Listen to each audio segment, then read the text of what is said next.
Hey guys, it's Mitch. How's it going? We're back for some more Wildcats. No, your eyes do not deceive you. Just because Jim Lee's done with Wildcats doesn't mean we are. We're taking a look at Travis Charest's start as regular penciler on the Wildcats series with Wildcats number 15. So just before we get into it, if you enjoy the channel, if you feel like you might want to help out a little bit, go subscribe on my Patreon. Links are in the description. Gives you early access to everything I do, helps out the channel, helps to buy new comics. So when last we saw the Wildcats, it was Image X month, so that didn't really count for continuity. That was the Eric Larson issue. Before that, it was the 4-issue story written by Chris Claremont that nobody really seemed like they wanted to be a part of. That's the story that convinced me that I should stop reading Wildcats. So I actually missed the beginning of Travis Charest's career as regular penciler on this title. I caught the backup features with Voodoo and Warblade before this. But, actual brand new guy coming on who I would eventually hold in higher esteem than Jim Lee, like quite a bit. Yeah, I missed all that shit. So this is my first chance to take a good look at it, and I'm kind of stoked. Well, we can start with the cover here. It's Wildcats in the snow, I think, or maybe dust. So this is Travis Charest's crack at an action type of cover, and it's not too bad. I couldn't tell you exactly what's going on, and there's some weird things going on with like proportion and like particularly with Maul. He looks very, I don't know, bunchy. But, it definitely looks like pro work, which gives Wildstorm a leg up over whatever Extreme Studios is doing these days. And this is still very early days in Travis Charest's style. I don't think there's much holdover from when he was basically a Jim Lee clone. I think he's still kind of halfway in between that and, the Travis Charest, capital T, capital C. Where it's still like its own little style that goes way too hard on the rendering, but doesn't quite look like what he's about to become. So this is, you know what this is called? Is it called anything specifically? Do they call it comics things? I don't think so. Okay. This is Wildcats number 15. So story is by James Robinson, who's a guy I'm not familiar with. He does seem to have written a shit ton of comics, though. Pencils, of course, Travis Charest. Inks by Troy Hubbs. We haven't discovered Richard Friend yet. I am looking forward to the issue where that happens. Because that's like a fucking atom bomb. When Travis Charest gets inked by Richard Friend, that's like discovering a new element in comics, at least for me at that time. And then letters and colors and stuff by people at computers. All right, so we're going to start things off in Aspen. And we're at one of Emp's many retreats. You get the feeling. And the Wildcats are all just kind of hanging out. So I guess this is not too long after the whole thing with the Huntsman and whoever else was part of that nonsense. So Jacob is going to let the Wildcats know that he doesn't need them for a little while. He's actually been appointed to be on some energy commission. And this has been sold to Emp as the new government wants to get the bad ecological policies brought about by Belial, posing as Dan Quayle, fixed. Which is a bit of a convoluted way to put that, but okay. Dan Quayle, of course, was possessed by a Daemonite, and apparently he did bad eco things when he was Daemonite vice president. So some new commission is getting appointed to investigate this and reverse the policies that need to be reversed. And they've invited Emp to be a part of this. And if he's a part of an ecological energy commission, he probably doesn't need his own strike force. And then from there, big double page splash as out of nowhere, a helicopter just strafes the place. Doesn't appear to have been set up at all. Which is something that, would have been handy if you just had a helicopter flying off in the distance here or something. Or like looking out of a window, maybe on the last panel here, and seeing a helicopter approaching. Just out of nowhere, everybody's jumping for their life as fucking mini Gatling guns start shooting off at them. And it's very quickly almost impossible to tell what's going on. I think the helicopter is just hovering in place and unloading into the room. Most of these guys are either virtually indestructible or agile enough to dodge everything, except, of course, for Voodoo, because Voodoo has to be the damsel in distress at any given time. But, Spartan goes leaping out of the way. He's not really invulnerable so much as just, you can replace him. But, there's some pretty cool shots going on here, and, exploring the entire double page space feels like echoes of Platt. This wouldn't be too far off from when Stephen Platt is doing Prophet, I don't think. When is this? November of 94. When is Prophet number 5? Okay, so Prophet number 5, which is the first issue of Prophet drawn by Stephen Platt, came out April of 94. And Platt uses a double page splash like nobody at Image Comics uses a double page splash at this time, where he's thinking about the entire 2 pages as a piece of some kind. Nobody really does that unless they're trying to do like a big, like one single image. They don't do this that Travis Charest is doing, where you incorporate both pages and make the entire spread like a reading experience. So I wonder if there's a little bit of, maybe not competition, but just kind of looking across the aisle at somebody else's homework and going, oh, that's a good idea. And it actually makes me wonder what, like, somebody like Stephen Platt would have thought of Travis Charest's work at the time, because I think they actually have very similar ideals in terms of what can be accomplished with a comic book page, where they both take way too long just to finish a page, trying to come up with what they think the coolest image is possible. Also, both of them, like, leaps and bounds beyond the guys that are around them. And Stephen Platt definitely knew it. I'm pretty sure Travis Charest probably knew it, but you didn't hear any tales out of school about him, like saying it to their faces like you did about Stephen Platt. And honestly, both of them would kind of get out of comics, I think, around the same time, really, where they'd last until like the late 90s, early 2000s, and, put out some very nice stuff towards the end of their comics careers, and then that was kind of it as they transitioned into something else. In Stephen Platt's case, it was doing storyboards in Hollywood. I'm not sure exactly what Travis Charest does, apart from, do like awesome character sketches and like commissions and stuff. I wish I knew how he made money. But yeah, I have no idea how that guy makes money these days. Apart from just selling awesome drawings. You can do that. That's how Art Adams makes money. And I don't think his back catalog is really any more in-depth than Travis Charest's. Anyway, also pretty cool looking stuff, if very confused. Like, it's difficult to tell what the hell is even happening here. So, Grifter ran and shot at the helicopter, which apparently brought it down, and gave Grifter an opportunity to stand there looking cool. So, it was all worth it. Emp and Spartan attend to Voodoo, who did get shot at least once in the fracas. And that's the end of the prologue. And that's the end of the Wildcats in this comic, which is strange. I assume we're coming back to them in the next one, but the rest of this comic is going to focus on the Black Razor Squad, which we've barely seen any of in the Wildcats comic, but that's under Brandon Choi, and this is a new guy. And I guess this is where he wants this comic to go now. So before we leave, I guess, not a bad page at all. There's some really cool looking stuff here. That's a tough angle on Voodoo, and she looks pretty good. So just good job on that. From there we get to some kind of voiceover that's describing something. I'm not sure exactly what.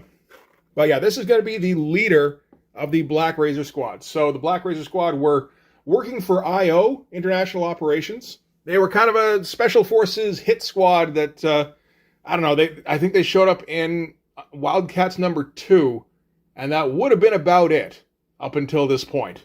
It seemed like they were going to be a bigger deal, but they never really were while Jim and Brandon were running the show. So this is our main guy here. This is the leader of the Black Razors. This is jumping forward a few pages into the story. This will show up in this issue. And so this is him getting chased down by a kind of SR-71. I'm okay with a kind of SR-71 showing up in this comic. That's like adapting actual tech and just making it more future-y. That's totally cool. So yeah, these 2 pages are just here to give us a transition into the next, and I'm not sure how effective that is. Maybe, at least a little bit, I guess. But it is a little bit jarring. Like, I don't know who this guy is, or why he wears the horns of power. I guess that's because he's the leader of the Black Razors. So if you want to lead the Black Razors in his place, then he too you must kill. All right, so from there we're cutting to a slideshow where our leader of the Black Razors, so this is Ben Santini, is debriefing his squad about a series of hits that have been going on recently that they're going to have to try and investigate or stop or something along those lines. Kind of a combination of the two, most likely, right? So he's telling them about all these hits that have been going on recently. And the people who keep getting killed are these high rollers, these heads of corporations, captains of industry, very important to our government, which means, ladies and gentlemen, that they're important to us. Okay, shots. Again, confusing. You don't really know what's going on here, and this is the kind of thing that might work better in a movie. Which is the kind of thing you hear me say often, but I think it bears pointing out when it happens. A lot of people don't seem to recognize the difference between an effective transition in a movie and an effective transition in a comic. You figure they'll just work the same either way, and it's not the case. It's a completely different medium. How many comics have we seen where you try to do a slow burn intro that basically lasts the entire first issue, where nothing fucking happens, but we get to know our person, and it's okay because the viewer is locked in the theater and they're not going to go anywhere for the first 30 minutes anyway. And then once you do the big reveal at the 30-minute mark, that's when you hook them. Except that's not how comics work. If you put the big reveal at the end of the first issue and I haven't been invested over all those pages leading up to it, I'm not going to give enough of a shit to buy issue 2. Anyway, so we've got Santini here. He's debriefing the team. This is the team, the Black Razors. And it turns out these assassinations are all part of some big Daemonite plot. So Black Razors, of course, part of I.O. They know the whole deal with the Daemonites. They're familiar with Emp and the Wildcats. They were, tasked to take them down at one point. So they're in on all the behind-the-scenes stuff that goes on in the Wildstorm universe, I suppose. Cool shots here anyway. The guy standing here looks good proportions. And this is a fun shot here, kind of similar to a Kevin Maguire Justice League cover, almost. And so, from what they've been able to gather so far from their intel, the killings are being done by some Daemonite shapeshifter who infiltrates the inner circle of whatever his target is, and then gets close to him and offs him and gets out again. The only person who has so far been able to avoid that is, of course, Emp. And they bring up the Energy Commission, which Emp, of course, is a part of, but I think that some of these other industry heads are also a part of. So whatever they're doing where they're trying to fix what the Quail Daemonite was trying to do, the Daemonites are trying to keep them from fixing it. So as of this debriefing, they're all on call. In the meantime, they can do what they want. They can prepare for the mission how they want. That's how Black Razors work, apparently. And then just an ending here where we get a little bit of the interior monologues of each of the members without seeing who's saying what. But basically, it all comes down to they don't think that he deserves to be leading them. He got injured in his last mission, and they're thinking of him as like a cripple who doesn't deserve his spot leading this team. So interesting dynamic they're setting up anyway. He does a quick thing afterwards where he acknowledges that he could tell none of them were particularly interested in following him. I'm not sure if he could actually hear what they were saying. Potentially, I suppose. It's that kind of comic, but I don't think so. And then we go around to each of the Black Razor members about how they're preparing for their mission. And I think these guys are preparing the same way that Hawkeye prepares for his missions in the Ultimates universe, where he basically, this could be my last mission, and I got to prepare for that to be the case. So Fleming and Parker here, they're just kind of shooting the shit about the mission. This Dawn woman likes to take part in races. This Blake guy is dealing with his ex for visitation rights of their son, but the ex is amenable anyway, so that's nice. Luis here goes and calls up a girl, and he's going to spend the night with the girl. Well, he's going to spend a while with the girl. And Rose is visiting her dad with Alzheimer's. So we're trying to humanize our Black Razor special ops guys right off the bat. We'll see how successful we are, I guess. We've got Santini weight training his leg. We've got Dawn here, who keeps going back to her bookie for more, like just another loan for the horses. We got the guy here with his kid, and Luis here, who finishes up with his girl and then calls another one and feeds her the exact same line he just fed the last one. So this is his deal. Okay. And the drawings are all nice. The pages are fine. Nothing wrong with it. It's just, it's slow and kind of boring. And then we got somebody at a phone booth who's calling in to I.O., I suppose, to report that they've found out who the next target is from the Daemonites. And as soon as he finishes, a couple of Daemonite agents come up and I assume kill him. That seems to be the case. Kind of looking a little bit like Wetworks here. And even that's a little bit interesting because this is a time when Travis Charest is very young and would be taking influences from a lot of guys. So, I mean, guys like Stephen Platt and Will Portacio, yeah, he might just be looking at them and going, I got to try that shit out. I'm going to make this page look like a Wetworks page. I'm going to make these other pages look like Prophet pages. This totally looks like a Wetworks page, though. Then we get a Zealot pinup by Travis Charest. Not too bad. Who's inking this one? This is Cam Smith. Not familiar with you. It's okay. It's an early shot. Those are some thick hips, man. But I mean, we just saw the Batman Spawn crossover, which had a pinup by Greg Capullo. It looks a shit ton better than that. So from there, we're going to cut to, we're inside some kind of ship. I can't see what kind. Is it an SR-71? I don't think it is. Never mind the fact that SR-71s don't have, like, cargo areas. But I.O. has, they've received word now who the next target is, so Black Razor gets mobilized. And this, of course, is our having me some fun tonight moment from Predator. And, in that one, if you recall, we had a quick moment to introduce all our guys, and it did it by having them all joke around and kind of showcase, like that they had different personalities. And then we were a bit more invested in the storyline. Remember that? Yeah, they didn't do that here. But they are going to get debriefed. It's a nice looking shot. They get into the office. I guess they find the guy before he gets killed. I think that's this guy here. And right when they get in, there's all sorts of stuff on the horizon that's probably planes or something. Or Travis Charest spilled a bit of ink on the table and then decided that was what he meant to draw that day. And they all bust in through the window, and they're all damn stupid ninjas. Another full spread composition. Fun stuff. Doesn't go as nuts as Platt does, of course, with the 2 pages. That's the other thing, is that Platt wouldn't just do, he wouldn't just spread it over 2 pages. He'd also fuck around with all the panel designs, so it would be absolutely bonkers, and you wouldn't even be sure where to look next. It would just all look amazing. Like, as a refresher, how do you read this?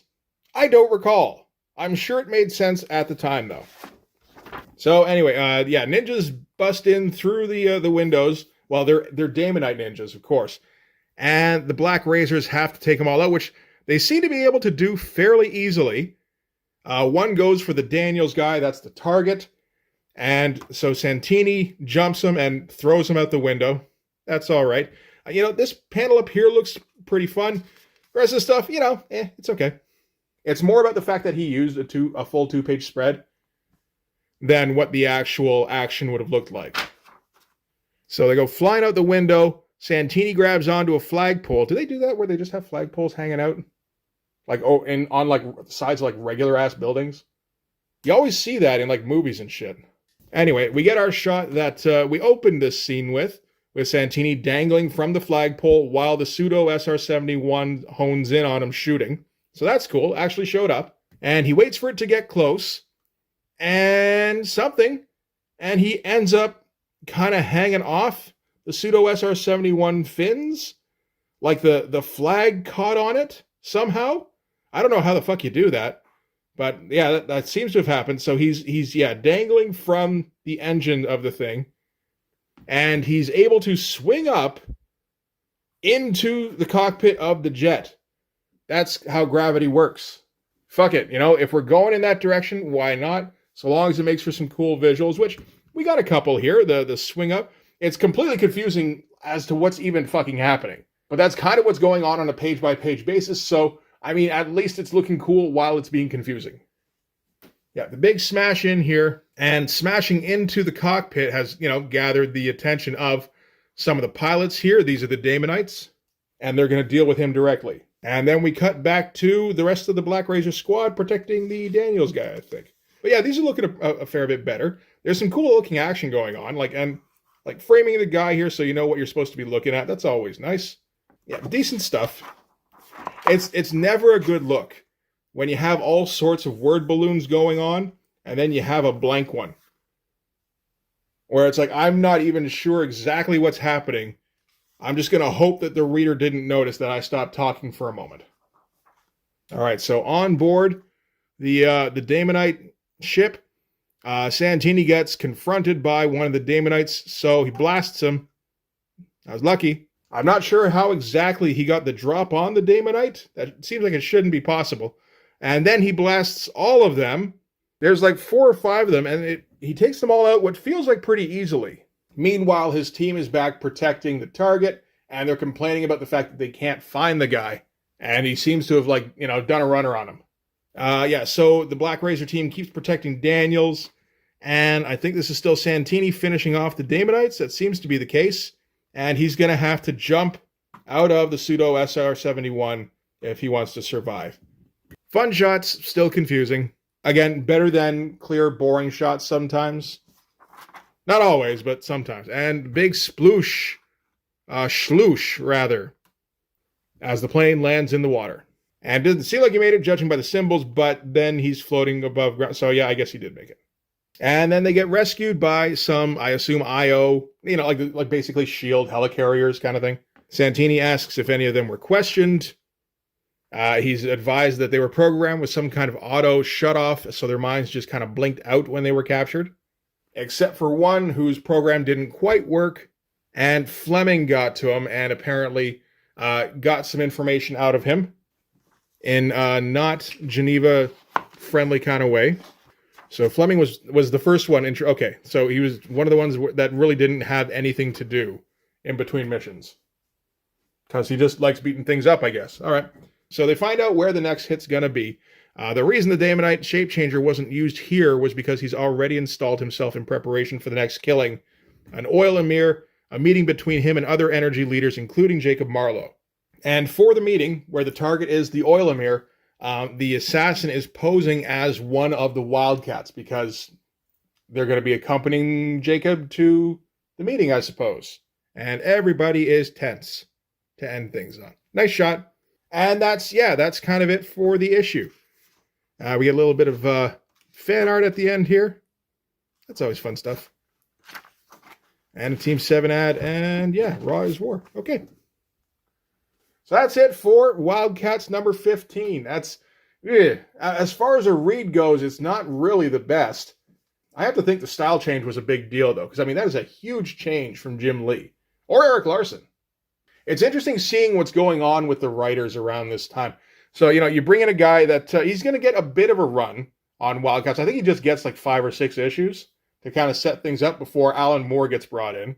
But, I mean, judging by this issue and, well, the cover of the next one anyway, it feels like James Robinson is trying to angle away from what they've been focusing on so far, which is, kind of X-Men, but with more of a Manchurian Candidate kind of feel. And Brandon Choi doesn't really know how to write anything interesting, and Chris Claremont only wanted to use it as a platform to sell his characters. So I guess James Robinson just kind of goes, well, fuck that. We're just going to kind of ignore the Wildcats characters for an issue and just focus on these special ops guys. The problem is he didn't make the special ops guys interesting. And I mean, it's 94. That isn't exactly the main priority. It doesn't have to be anyway. And some of the art is pretty cool. It's not as cool as Travis Charest's work is going to be in like a year or two. But I have to wonder if it's cool enough at this time to really keep people on board. Like I said, I didn't even know that this shit was going on at the time. I was already out. I am very interested to see what the next couple of issues look like, where Travis Charest has the full-time penciling duties. Because he's mostly been doing backup stuff up until now, and the odd cover, and some pinups, and that kind of stuff, like the kind of stuff that you give to up-and-coming guys who are almost ready but not quite. I don't know that you give that guy your main title, although I don't know if that's how Jim Lee views Wildcats. He may not think of any of them as a main title. I mean, it is only on issue 15, for Christ's sake. But this is the point where, Travis Charest has gotten a reasonable amount of work under his belt, and now it's time to just kind of give him a book for a little while and see if he can run with it. And, I think he kind of can. So we'll see how he does with that and what kind of stuff he picks up and how quickly. But for this one anyway, that's going to do it. Thanks very much for watching. If you like this video, please hit like, hit subscribe, hit the notifications so you know when the next one's coming out. Go over and subscribe on my Patreon. It gives you early access to everything I do, from the Blood Force stuff to the YouTube videos before they get uploaded to YouTube, as well as some Patreon exclusive content. You can also follow me on Instagram and DM me there for commissions, and you can join the Blood Force Discord server. But yeah, that's going to do it. Thanks again for watching, guys. I'll see you in the next one. Bye-bye.